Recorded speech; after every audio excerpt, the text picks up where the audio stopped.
Je m'appelle Pierre-Yves Rebout, je suis le maire de Val-d'Anast. Val-d'Anast, c'est une commune nouvelle qui regroupe les deux communes que sont Maure-de-Bretagne et Campel à côté.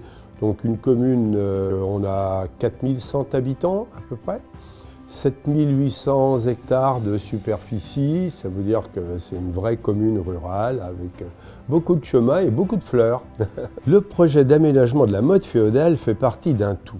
En gros, ce qu'on veut faire, c'est redonner de l'histoire dans la commune. Et avec l'équipe municipale, on s'est dit, cette commune, elle a une histoire. On a commencé à rechercher, à regarder, et bien souvent, l'histoire, quand elle est enfouie, on ne la voit même plus. C'était le cas de cette motte féodale qui était inexploitée. On s'est dit, mais au final, si on s'en servait comme un atout, puisque ça fait passer presque l'histoire la plus ancienne de cette commune, puisque quand on parle de motte féodale, on remonte au temps des Gaulois. Voilà. Bonjour, donc je suis Christa Juillet, je suis adjointe à l'environnement sur la commune de Val-d'Anast. L'aménagement de la motte féodale aujourd'hui est intitulé le parc de la motte. Donc c'est un parc qui est destiné à nos habitants, à 2 pas du centre-bourg de la commune, donc très riche en biodiversité. La motte, c'est une fortification qui date de la période médiévale. Donc on l'imagine effectivement comme on la retrouve aujourd'hui avec des douves qui entourent la motte.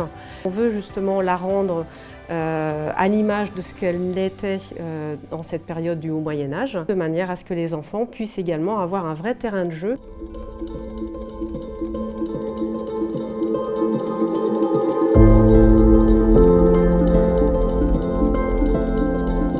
À proximité, on a à la fois un patrimoine historique avec la chapelle du Rotz, le lavoir du Rotz, donc on a une balançoire inclusive, on a une marguerite sensorielle, on a une tyrolienne. Pour accueillir le plus de public familial, on a aménagé vraiment des grandes tables. On a également des cabanes protégées. Donc nous, on veut faire du lien entre ce parc de la motte-là et cette prairie collard en mettant en place tout un parcours de la biodiversité. Pour nous, c'était important en fait de pouvoir favoriser la biodiversité, de ne pas tondre systématiquement et là d'avoir de l'éco-pâturage. Donc on a des chèvres et également des moutons du Cameroun qui nous permettent d'entretenir le plus naturellement possible cette zone-là, non seulement la proximité immédiate de la motte, mais également de la gare. On a aménagé un amphithéâtre, donc avec des rondins naturels.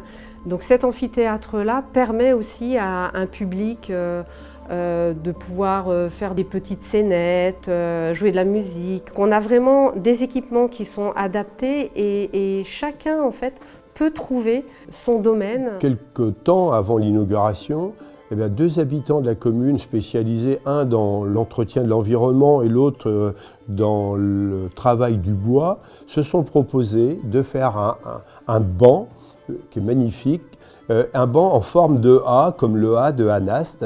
Et ce banc reprend au final une histoire aussi un peu ancienne. Il aurait été pris sur un cours d'eau voilà, qui porte l'histoire de Thomas d'Anast. Voilà. J'ai souvent coutume de dire que c'est la plus belle commune du sud d'Ille-et-Vilaine.